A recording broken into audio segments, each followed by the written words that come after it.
नमस्कार, मैं हूं आपके साथ आस्था कौशिक। बरेली बवाल में आरोपी बिल्डर राजीव राणा का होटल सील करने के बाद अब बुलडोजर की कार्रवाई शुरू हुई है। कई जेसीबी से बिल्डर राजीव राणा का अवैध होटल ढाया जा रहा है। आपको बता दें कि 22 जून को सुबह इज्जत नगर इलाके में फायरिंग हुई थी और आरोप के मुताबिक बिल्डर के इसी होटल सिटी स्टार में फायरिंग के आरोपी बदमाश रुके हुए थे। यहीं पर प्लॉट पर कब्जे की साजिश रची गई थी और इस मामले में 18 अपराधी अब तक गिरफ्तार हो चुके हैं। और इस बीच बुलडोजर कार्रवाई शुरू हो चुकी है। बरेली फायरिंग केस में बुलडोजर एक्शन इस वक्त चल रहा है। बताया जा रहा है कि आरोपी इसी होटल में रुके थे और यहीं से ही प्लॉट पर कब्जे की साजिश रची गई थी। बिल्डर राजीव राणा पर यह बड़ा एक्शन हुआ है। जो गोली का कांड हुआ है इसमें इनके पास 4 बिल्डिंग्स है, चारों अवैध निर्माण है। उसमें 2 में ऑलरेडी हम लोग नोटिस हो चुका है, एंटायर सुनवाई का प्रक्रिया भी पूरा हो गया, ध्वस्तीकरण आदेश भी हो गया है। ये दोनों बिल्डिंग अभी आपके सामने है। उसका जो गिरवाने का हम लोग प्रक्रिया सुबह से शुरू कर चुका है। रिमेनिंग दोनों बिल्डिंग के लिए नोटिस हम लोग इशू कर चुका है एंड आज सील हो जाएगा। एंड जैसे उनका सारा प्रक्रिया सुनवाई का उनका सारा मौका देते हुए उसके खिलाफ ही कार्रवाई की जाएगी। यूपी पुलिस लगातार अपराधियों की संपत्ति कुर्क करने में लगी है। हम आपको 2 जगहों की तस्वीरें दिखाने जा रहे हैं और ये तस्वीरें फिरोजाबाद और पीलीभीत से जुड़ी हुई हैं। ये दोनों तस्वीरें स्क्रीन पर आपके सामने हैं। फिरोजाबाद पुलिस ने शिकोहाबाद में गैंगस्टर एक्ट के तहत आरोपी ब्रिजेश यादव उर्फ डिम्पू की संपत्ति लाखों रुपए के ट्रक जब्त किए। आरोपी की 50 लाख से अधिक की संपत्ति के ट्रकों को जब्त किया गया। उधर पीलीभीत में पुलिस ने एक साथ 3 गैंगस्टर एक्ट के आरोपियों के घर की कुर्की की। इनके ऊपर संरक्षित पशु के मांस की बिक्री और तस्करी करने का आरोप है। धारा 14(1) के अंतर्गत प्रदत्त शक्तियों का प्रयोग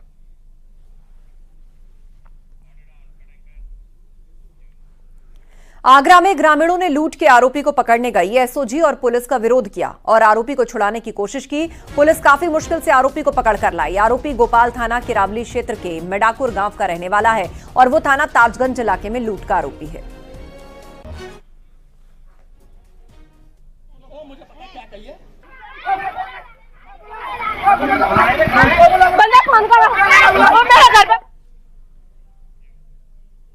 देहरादून के काठ बंगला में 2 दिन बाद फिर से बुलडोजर एक्शन शुरू हो गया। 2 दिन पहले 40 अवैध रूप से बने मकानों को यहां पर ध्वस्त किया गया था और एक कर अवैध मकान ध्वस्त यहां पर किए जा रहे हैं। आज 50 अवैध रूप से बने घरों को चिन्हित किया गया। इलाके में भारी संख्या में पुलिस बल को यहां पर तैनात किया गया है। तस्वीरें हम आपको दिखा रहे हैं किस तरह देहरादून में ये बुलडोजर एक्शन हुआ है। पहले 40 घरों को यहां ध्वस्त किया गया। अतिक्रमण के खिलाफ ये सरकार का एक्शन है। 2 दिन बाद काठ बंगला में एक बार फिर से बुलडोजर एक्शन देखने को मिल रहा है। 50 घरों को चिन्हित किया गया है। पूर्व में भी 40 घरों को ध्वस्त किया जा चुका है। अतिक्रमण के खिलाफ सरकार का ये एक्शन, जहां भारी संख्या में पुलिस फोर्स भी तैनात की गई है।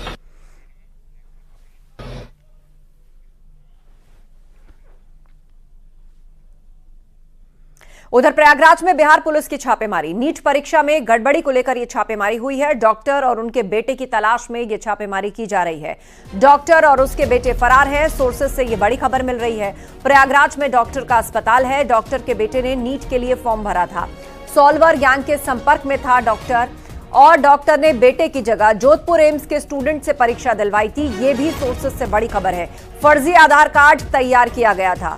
किस तरह इस परीक्षा को फर्जी तरीके से करवाया जा रहा था एक सॉल्वर के द्वारा, उसके लिए क्या तैयारियां की गई। डॉक्टर और बेटे दोनों फरार हैं। प्रयागराज में बिहार पुलिस की छापेमारी हुई है। डॉक्टर का अस्पताल प्रयागराज में ही है। सॉल्वर गैंग के संपर्क में था डॉक्टर और बताया जा रहा है कि एम्स के ही एक स्टूडेंट से उसने अपने बेटे का पेपर दिलवाया था। नीट में गड़बड़ी को लेकर यह छापेमारी चल रही है। डॉक्टर और उसके बेटे फरार हैं।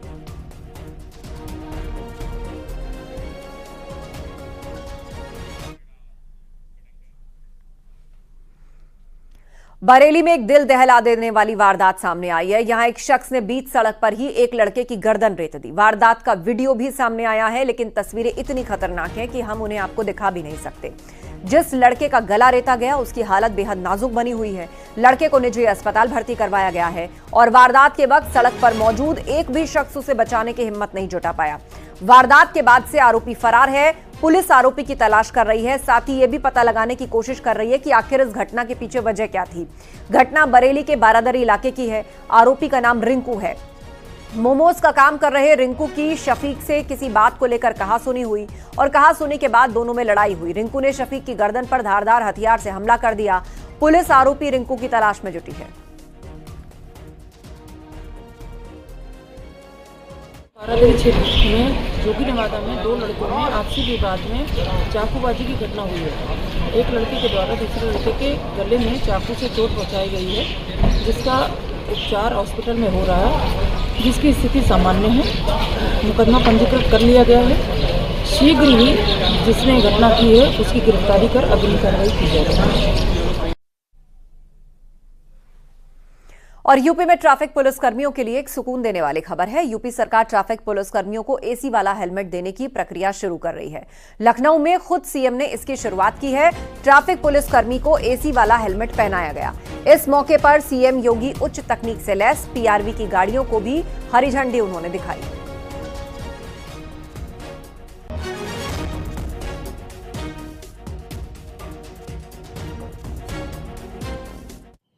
जब भीषण गर्मी होती है, लू चल रहा होता है, तब ट्रैफिक पुलिस चौराहे पर खड़ी होकर के लोगों को यातायात की बेहतर सुविधा प्रदान करती है और उस बेहतर सुविधा के साथ उन्हें बहुत बार हम देखते हैं कि ट्रैफिक पुलिस के जवान यातायात को सुव्यवस्थित करते करते वहीं पे बेहोश हो जाते थे, किसी के साथ कैजुअल्टी हो जाती है। यह एयर कंडीशन जो हेलमेट है, यह उसकी कुछ हद तक मदद करने में सहभागी बनेगा। कानपुर पुलिस का यह अभिनव प्रयास एक सराहनीय प्रयास है। मैं इसके लिए यूपी पुलिस को और कानपुर कमिश्नरेट को इसके लिए हृदय से बधाई देता हूं। इन वाहनों को भी सभी आवश्यक आधुनिक तकनीक एवं उपकरणों से लैस किया गया है। यूपी 112 का विभिन्न हेल्पलाइनों जैसे फायर, जीआरपी, एम्बुलेंस, महिला हेल्पलाइन, साइबर हेल्पलाइन आदि से के साथ एकीकरण किया गया है। प्रथम चरण की तुलना में, जैसा कि आपका निर्देश था, 15 अतिरिक्त विभागों जैसे सेफ सिटी, मेट्रो रेल, आपदा राहत, रेलवे सुरक्षा बल और अन्य संगठनों के साथ भी एकीकरण का कार्य हो रहा है, जिससे आम जन को बहुत लाभ होने की उम्मीद है। इन एकीकरणों के परिणाम स्वरूप यूपी 112 की सेवा की व्यापकता में विस्तार होगा तथा नागरिकों को एक ही प्लेटफॉर्म पर सभी आपात सेवाएं मिल सकेंगी। कानपुर के ट्रैफिक पुलिसकर्मी अब गर्मी में भी कूल रहेंगे। हैदराबाद की एक कंपनी जार्स इनोवेशंस ने उनके लिए एयर कंडीशन हेलमेट बनाए हैं, जो आज खुद सीएम योगी ने डिस्ट्रीब्यूट किए हैं। इन हेलमेट की कुछ खासियत हम जान लेते हैं। ये जार्स इनोवेशंस कंपनी है जिसकी ओर से ये बनाए गए हैं। ये वो बैटरी है जो 8 घंटे तक इस हेलमेट को चलाती है। इसको चार्ज करना पड़ता है अलग से। हमारे साथ कंपनी के रिप्रेजेंटेटिव भी हैं। आप बता पाएंगे इस हेलमेट के बारे में कुछ, सिद्धार्थ? हाँ जी, बेसिकली ये एक 8 घंटे चलने वाला मॉडल है, जो कि हमारी कोशिश ये रहती है कि टेम्परेचर जो बाहर है उससे कंपैरेटिवली 10 से 15 डिग्री टेम्परेचर कम हो हेलमेट के अंदर। प्रॉब्लम मतलब एक्सपेक्टेशन वाइज हो सकती है कि हम लोग सोचते होंगे कि हमको ज़्यादा ठंडा चाहिए, बट अगेन ज़्यादा ठंडा भी यूज़र के लिए अच्छी बात नहीं होती। सो कोशिश ये करते हैं कि बेसिकली हम लोग यूज़र के लिए हेलमेट के अंदर में 10 से 15 डिग्री का टेम्परेचर डिफरेंस क्रिएट कर सके। सो इसके साथ एक 8 आवर्स के लिए ये बैटरी पैक आता है, जो कि यूज़र अपने वेस्ट पे लगाता है। सो यूज़र को अपने कमर पे लगाना पड़ता है इसको कुछ इस तरीके से। थोड़ा सा साइज़ मेरा ज़्यादा है और फिर ये हेलमेट बेसिकली माउंट करना पड़ता है। तो इसके साथ एक वायर होती है जो बेसिकली सर के पीछे से होते हुए बैटरी पैक तक जाती है। ये यूज़ करना बड़ा आसान है। अच्छी बात ये है कि हम लोगों ने इसको दोनों पॉइंट ऑफ व्यू से यूजेबल रखा है, सर्दियों के लिए, गर्मियों के लिए भी। सो गर्मियों में आप चाहें तो इसको यूज़ कर सकते हैं गर्म हवा के लिए भी। सो इनकेस अगर बहुत ठंडी, जैसे यूपी के कई इलाकों में बहुत ज़्यादा ठंडी पड़ती है, सो हम लोग इसको अगर ऑन करते हैं तो पहले ठंडा हवा देता है, बट कुछ सेकंड प्रेस करके अगर इसको ऑन करेंगे, कुछ सेकंड प्रेस रखेंगे इसको, तो ये गर्म हवा भेजेगा अंदर में। सो ये बेनिफिट होती है पुलिस डिपार्टमेंट को, जो 12 महीने ही डेफिनेटली बाहर रहते हैं। सो एक ही प्रोडक्ट 12 महीने तक यूज़ कर सकते हैं। तो ओवरऑल ये बड़ा सिंपल है यूज़ करना। हम लोग कई और स्टेट डिपार्टमेंट में भी इसकी ऑलरेडी डिप्लॉयमेंट चल रही है, डिस्कशन भी चल रहे हैं। हम लोग प्रूफिंग बहुत जगह कर ली है, हमने इवन स्टेट पुलिस में भी बहुत जगह बात की है, but again slowly and gradually picking up, that's what I can. इसको चार्ज करने का क्या तरीका होगा? बड़ा सिंपल प्रोसेस है। इसको एक्चुअली हमने डंप प्रूफ रखा है कि मतलब आसानी से चार्ज कर सके कोई भी यूज़र इसको। ये एक पॉइंट है, इसी से चार्ज होता है, इसी पॉइंट से ये यूज़ भी किया जाता है। सो इसके साथ एक हम लोग चार्जिंग केबल भी सप्लाई करते हैं। सो बेसिकली आपको प्लग करना है, 4.5 घंटे में ये पूरा फुल चार्ज हो जाता है, जो कि 8 घंटा यूज़ करने के लिए काफ़ी होता है। रात में चार्ज कीजिए और दिन भर काम कीजिए। बिल्कुल बिल्कुल बिल्कुल। और अच्छी बात ये है कि ये दोनों के दोनों सेपरेट यूनिट है, तो आप चाहें तो बेसिकली अगर लंबे टर्म पे यूज़ करना चाहें इसको, तो 2 बैटरी भी ले सकते हैं साथ में। सो 2 बैटरी आप चार्ज करके रखिए, इनकेस हेलमेट चलता रहेगा, बैटरी डाउन होती है, बैटरी स्विच कर सकते हैं। कई बार अक्सर पुलिस कर्मियों के दिमाग गर्म होने की भी शिकायतें मिलती हैं, जिससे पब्लिक प्रभावित भी होती है। तो अब चौराहों पर कड़ी धूप में खड़े हुए ट्रैफिक पुलिस कर्मी गर्म नहीं होंगे, उनका तापमान बाहर की अपेक्षा 10 से 15 डिग्री तक कम रहेगा। ये एयर कंडीशन हेलमेट जाहिर सी बात है उत्तर प्रदेश पुलिस और ट्रैफिक पुलिस के लिए एक मील का पत्थर साबित होगा। कैमरामैन अनिल के साथ ऋषभ त्रिपाठी, न्यूज़ 18 लखनऊ। कांग्रेस के पूर्व नेता आचार्य प्रमोद कृष्णम ने एक बार फिर राहुल गांधी पर निशाना साधा। राहुल गांधी के लोकसभा में नेता विपक्ष बनाए जाने पर आचार्य प्रमोद ने तंज कसा। उन्होंने कहा, कांग्रेस को बर्बाद करने में राहुल गांधी को 15 साल लग गए, मुझे लगता है विपक्ष को निपटाने में 15 महीने नहीं लगेंगे। आचार्य प्रमोद ने यह भी कहा कि राहुल गांधी को सियासत सीखनी पड़ेगी।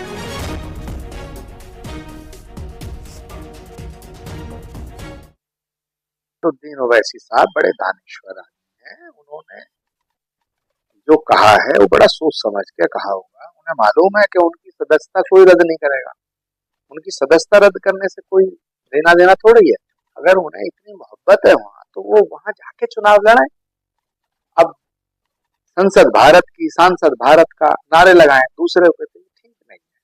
हम भी फलस्तीन के साथ हैं, हम भी फलस्तीन को पसंद करते हैं, हमें भी मोहब्बत है। वहां जितना जुल्म जाती हुई उसके हमने भी खिलाफ बात की है, लेकिन अपना वतन, अपना मुल्क, अपना मुल्क। भारत जिंदाबाद था, भारत जिंदाबाद रहेगा। जय जयकार तो भारत की होनी चाहिए, जय जयकार भारत माता की होनी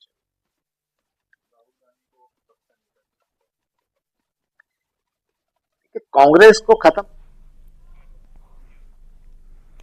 राष्ट्रपति द्रौपदी मुर्मू ने 18वीं लोकसभा के संयुक्त सदन को संबोधित किया। राष्ट्रपति ने अपने अभिभाषण में सरकार की तारीफ की। उन्होंने लोकसभा के नए सदस्यों को बधाई दी और साथ ही सरकार के कामकाज की तारीफ की।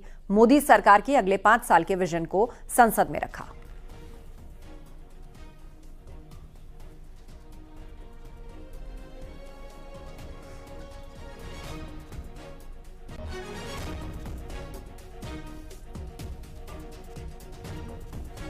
हजार 24 के लोकसभा चुनाव की चर्चा आज पूरी दुनिया में हो रही है। दुनिया देख रही है कि भारत के लोगों में लगातार तीसरी बार स्थिर और स्पष्ट बहुमत की सरकार बनाई है।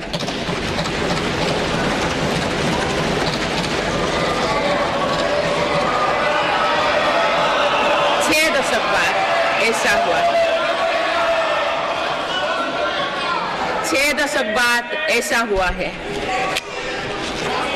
ऐसा समय में जो भारत के लोगों की आकांक्षाएं सर्वोच्च स्तर पर है, लोगों ने मेरी सरकार पर लगातार तीसरी बार भरोसा जताया है।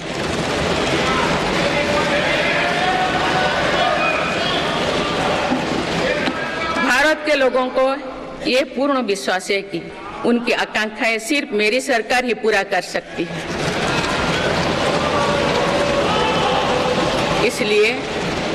इसलिए 2024 का ये चुनाव नीति, नियत, निष्ठा और निर्णयों पर विश्वास का चुनाव रहा है। मजबूत और निर्णायक सरकार में विश्वास, सुशासन, स्थिरता और निरंतरता में विश्वास, ईमानदारी और कड़ी मेहनत में विश्वास, सुरक्षा और समृद्धि में विश्वास, सरकार की गारंटी और डिलीवरी पर विश्वास, विकसित भारत के संकल्प में विश्वास।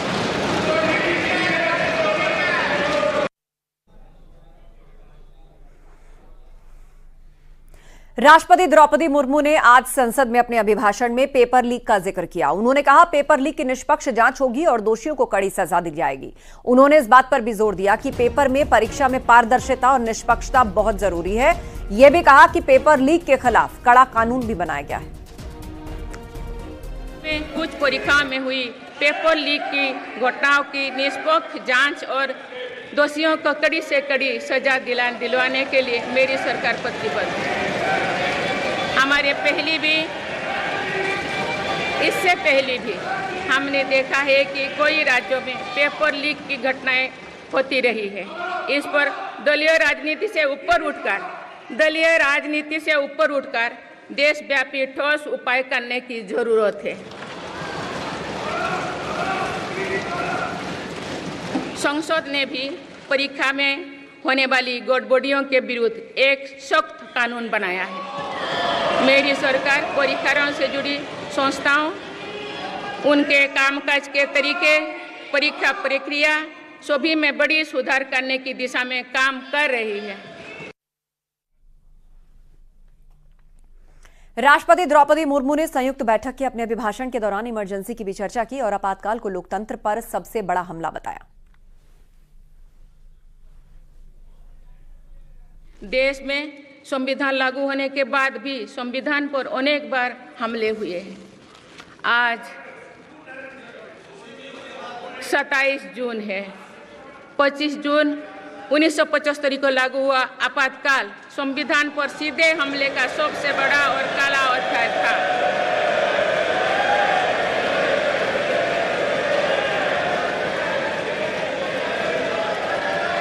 तो पूरे देश में हाहाकार मच गया था, लेकिन ऐसी असंवैधानिक ताकतों पर देश ने विजय प्राप्त करके दिखाया, क्योंकि भारत के मूल में गणतंत्र की परंपराएं रही है। मेरी सरकार भी भारत के संविधान को सिर्फ राजकाज का माध्यम भर नहीं मानती, बल्कि हमारा संविधान जन चेतना का हिस्सा हो, इसके लिए हम प्रयास कर रहे हैं।